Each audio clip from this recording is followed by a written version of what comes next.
ನಮ್ಮ ರಾಜ್ಯ ಸರ್ಕಾರಕ್ಕೆ ಇತ್ತೀಚಿನ ದಿನಗಳಲ್ಲಿ ಏನಾಗಿರಬಹುದು 2-3 ವರ್ಷಗಳಲ್ಲಿ BPL ರೇಷನ್ ಕಾರ್ಡ್ ಅಪ್ರೂವಲ್ ಆಗ್ಲೇ ಇಲ್ಲ. ಈ ರೇಷನ್ ಕಾರ್ಡ್ ಬಡವರಿಗೆ ಒಂದು ಸೆಂಟಿಮೆಂಟ್ ಅಂತಾನೆ ಹೇಳಬಹುದು.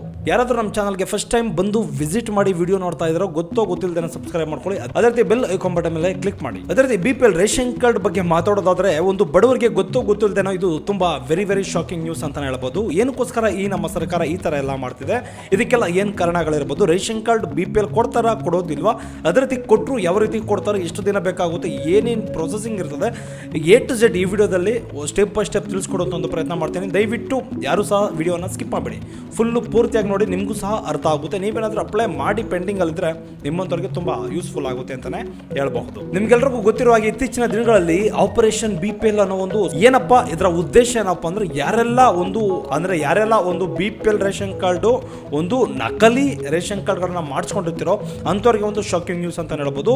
ಈಗ ನಮ್ಮ ಸರ್ಕಾರ ಏನ್ ಮಾಡ್ತಿದೆ ಅಂದ್ರೆ ಪ್ರತಿಯೊಬ್ಬರು ಟೀಮ್ ಅನ್ನ ಡಿವೈಡ್ ಮಾಡಿಕೊಂಡು ಈಗ ಆಪರೇಷನ್ BPL ಅನ್ನೋ ಒಂದು ಟೀಮ್ ಏನ್ ಮಾಡ್ತಿದೆ, ಒಂದು ಆಪರೇಷನ್ ಅನ್ನು ಶುರು ಮಾಡಿದ್ದಾರೆ. ಈಗ ಯಾರಾದ್ರೂ ಮನೆಗಳಲ್ಲಿ ಟರ್ಮ್ಸ್ ಅಂಡ್ ಕಂಡೀಷನ್ಸ್ ಗಳು ಇರ್ತದೆ, ಒಂದು BPL ರೇಷನ್ ಕಾರ್ಡ್ ಪಡ್ಕೊಳ್ಬೇಕು ಅಂದ್ರೆ ನಮ್ಮ ಸರ್ಕಾರದಿಂದ ಕೆಲವೊಂದು ಟರ್ಮ್ಸ್ ಅಂಡ್ ಕಂಡೀಷನ್ಸ್ ಗಳು ಖಂಡಿತವಾಗ್ಲೂ ಇದ್ದೇ ಇರ್ತದೆ. ಆ ಒಂದು ಕಂಡೀಷನ್ಸ್ ಗಳಿಗೆ ನೀವು ಒಳಪಟ್ಟಿದ್ರೆ ಮಾತ್ರ ನಿಮಗೆ BPL ರೇಷನ್ ಕಾರ್ಡ್ ಖಂಡಿತವಾಗ್ಲೂ ಸಿಗುವಂತ ಒಂದು ಅವಕಾಶಗಳು ಇರ್ತದೆ.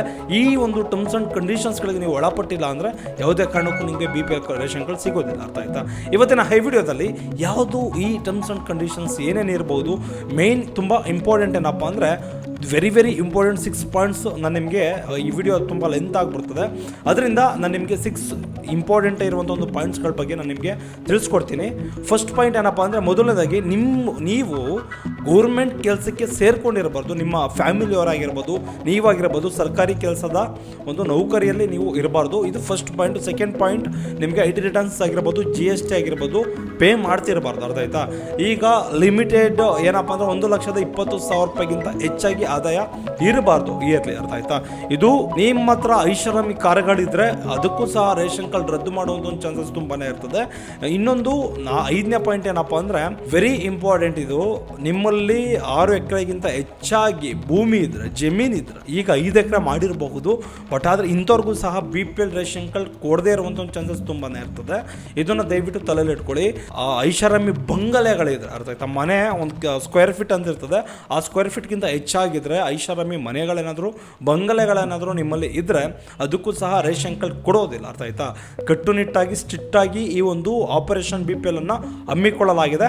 ಆದ್ರಿಂದ ಇದನ್ನೇನು ಮಾಡ್ತಾ ಇದ್ದಾರೆ ಅಂದ್ರೆ ತುಂಬಾ ಡೀಟೇಲ್ ಆಗಿ ಎಂಕ್ವೈರಿ ಮಾಡಿ ಯಾರ್ಯಾರು ಅನರ್ಹರಿದ್ದೀರೋ BPLಗೆ ಅಂಥವ್ರನ್ನ ರಿಜೆಕ್ಟ್ ಮಾಡಿ ಒಂದು ಕಳಿಸ್ತಾ ಇದ್ದಾರೆ ಮನೆಗೆ. ಅರ್ಥ ಆಯ್ತಾ? ಇತ್ತೀಚಿನ ದಿನಗಳಲ್ಲಿ ಆಪರೇಷನ್ BPL ಇಂದ ಸುಮಾರು 4,70,000 ರೇಷನ್ ಕಾರ್ಡ್ ಈಗಾಗಲೇ ಕ್ಯಾನ್ಸಲ್ ಆಗಿದೆ ಅಂತ ಹೇಳ್ಬೋದು. ನಮ್ಮ ಕೇಂದ್ರ ಸರ್ಕಾರದಿಂದ ಸುಮಾರು ರೀಸೆಂಟ್ ಆಗಿ 7,70,000 ರೇಷನ್ ಕಾರ್ಡ್ ನಮ್ಮ ಕೇಂದ್ರ ಸರ್ಕಾರದ ಅಡಿಯಲ್ಲಿ ಕ್ಯಾನ್ಸಲ್ ಆಗಿದೆ. ಅರ್ಥ ಆಯ್ತಾ? ಏನ್ ಮಾಡ್ತಾರೆ ಅಂದ್ರೆ ನಮ್ಮ ಸೆಂಟ್ರಲ್ ಗೌರ್ಮೆಂಟ್ ಇಂದ ಎಂಕ್ವೈರಿ ಮಾಡಿ ಅವ್ರನ್ನೂ ಸಹ BPL ರೇಷನ್ ಕಾರ್ಡ್ ಅನ್ನ ಒಂದು ತೆಗೆದಾಕಿದ್ದಾರೆ, ರಿಜೆಕ್ಟ್ ಮಾಡಿದ್ದಾರೆ. ಆಲ್ರೆಡಿ BPL ಕಾರ್ಡ್ ಇದ್ರೆ ರಿಜೆಕ್ಟ್ ಆಗಿರ್ತದೆ, ಇಲ್ಲ ಅಂದ್ರೆ ಅಪ್ಲೈ ಮಾಡಿದ್ರೆ ಅದರಲ್ಲೂ ಸಹ ರಿಜೆಕ್ಟ್ ಆಗಿರ್ಬೋದು, ಇಲ್ಲಾಂದ್ರೆ ಅಪ್ಲಿಕೇಶನ್ ತಗೊಳ್ದೆ ಇರಬಹುದು, ಆಟೋಮೆಟಿಕ್ ಆಗಿ BPL ಇರುವಂಥದ್ದು APLಗೆ ಕನ್ವರ್ಟ್ ಆಗಿರಬಹುದು. ಅರ್ಥ ಆಯ್ತಾ? ಇದು ನಿಮ್ಮ ಒಂದು ಆದಾಯದ ಮೇಲೆ ಡಿಪೆಂಡ್ ಅಪ್ ಆಗಿರ್ತದೆ. ಇದನ್ನು ದಯವಿಟ್ಟು ತಲೆ ಇಟ್ಕೊಳ್ಳಿ. ಇದು ಮೇನ್ ತುಂಬಾ ಇಂಪಾರ್ಟೆಂಟ್ ಅಂತಾನೆ ಹೇಳ್ಬೋದು. ಅದೇ ರೀತಿ ಇಲ್ಲಿವರೆಗೆ ಸುಮಾರು 13 ಲಕ್ಷ ರೇಷನ್ ಕಾರ್ಡ್ಗಳನ್ನು ಕ್ಯಾನ್ಸಲ್ ಮಾಡಲಾಗಿದೆ. ಇದಕ್ಕೆಲ್ಲ ರೀಸನ್ಸ್ ಏನಪ್ಪಾ ಅಂದ್ರೆ ಮಾನದಂಡನೆ ಉಲ್ಲಂಘನೆ ಮಾಡಿರುವಂಥ ಒಂದು ಕಾರಣಗಳಿಗೆ ಒಂದು BPL ರೇಷನ್ ಕಾರ್ಡ್ಗಳನ್ನು ಕ್ಯಾನ್ಸಲ್ ಮಾಡಿದ್ದಾರೆ ಅಂತ ಹೇಳ್ಬೋದು. ಇದು ಎಷ್ಟೋ ಜನರಿಗೆ ಒಂದು ಸರಿಯಾಗಿ ಎಂಕ್ವೈರಿ ಮಾಡೋದಿರುವ ಅದು ಸೆಕೆಂಡ್ರಿ. ಅರ್ಥ ಆಯ್ತಾ? ಇಲ್ಲಿ ತನಕ ಅವರಿಗೆ ಸಿಗ್ತಾನೆ ಇಲ್ಲ. ಇದೊಂದು ಬಿಗ್ ಪ್ರಾಬ್ಲಮ್ ಅಂತ ಹೇಳ್ಬೋದು. ಈ ಒಂದು BPL ರೇಷನ್ ಕಾರ್ಡ್ ಬಡವರಿಗೆ ಏನೆಲ್ಲ ಉಪಯೋಗ ಆಗುತ್ತೆ ಅಂದ್ರೆ, ಅವ್ರಿಗೆ ಹಾಸ್ಪಿಟಲ್ಸ್, ಮೆಡಿಕಲ್ ಎಮರ್ಜೆನ್ಸಿ ಇದ್ರೆ ಅಥವಾ ಅವ್ರಿಗೆ ರೇಷನ್ ತಗೊಳ್ಳೋದಕ್ಕಾಗಿರ್ಬೋದು, ಗೌರ್ಮೆಂಟ್ ಏನಾದರೂ ಸೌಲಭ್ಯಗಳು ಪಡ್ಕೊಳ್ಳೋದಕ್ಕೆ ಈ BPL ರೇಷನ್ ಕಾರ್ಡ್ ಅನ್ನೋದು ತುಂಬಾ ವೆರಿ ಇಂಪಾರ್ಟೆಂಟ್ ಆಗಿರ್ತದೆ. ಆದ್ರಿಂದ ಬಡವರಿಗೆ ಯಾರಿಗೆ ಸಿಗಬೇಕು ಅಂಥವ್ರಿಗೆ BPL ರೇಷನ್ ಕಾರ್ಡ್ ಸಿಗ್ತಾ ಇಲ್ಲ. ಇದು ಒಂದು ಬ್ಯಾಡ್ ನ್ಯೂಸ್ ಅಂತಾನೆ ಹೇಳ್ಬೋದು. ನಮ್ಮ ಸರ್ಕಾರ ಅದು ಈಗ ಕ್ಯಾನ್ಸಲೇಷನ್ಗೆ ಏನು ಎಷ್ಟೆಲ್ಲ ಒಂದು ಕ್ರಮಗಳನ್ನು ತಗೊಳ್ತಿದೆಯೋ ಅದೇ ರೀತಿ ಅಪ್ರೂವಲ್ಗೂ ಸಹ ಅಷ್ಟೇ ಕ್ರಮಗಳನ್ನು ತಗೊಂಡು ಅಷ್ಟೇ ಬೇಗ ಒಂದು ರೇಷನ್ ಕಾರ್ಡ್ ಅಪ್ರೂವಲ್ ಮಾಡಬೇಕು ಅಂತ ನಮ್ಮ ಅನಿಸಿಕೆ. ಅರ್ಥ ಆಯ್ತಾ? ಇದು ಮಾಡಲೇಬೇಕು.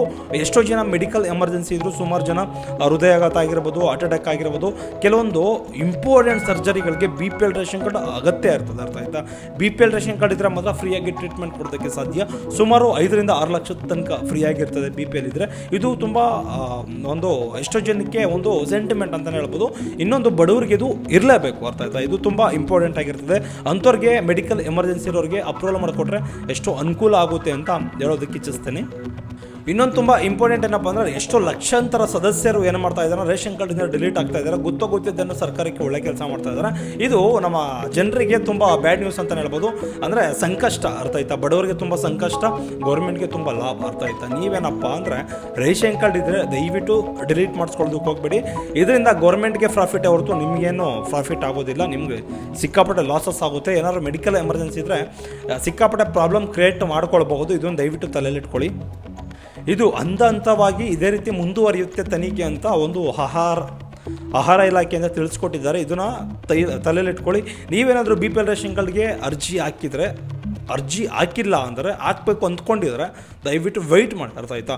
ಇನ್ನೊಂದು 1 ವರ್ಷ ಆಗಿರ್ಬೋದು, 2 ವರ್ಷ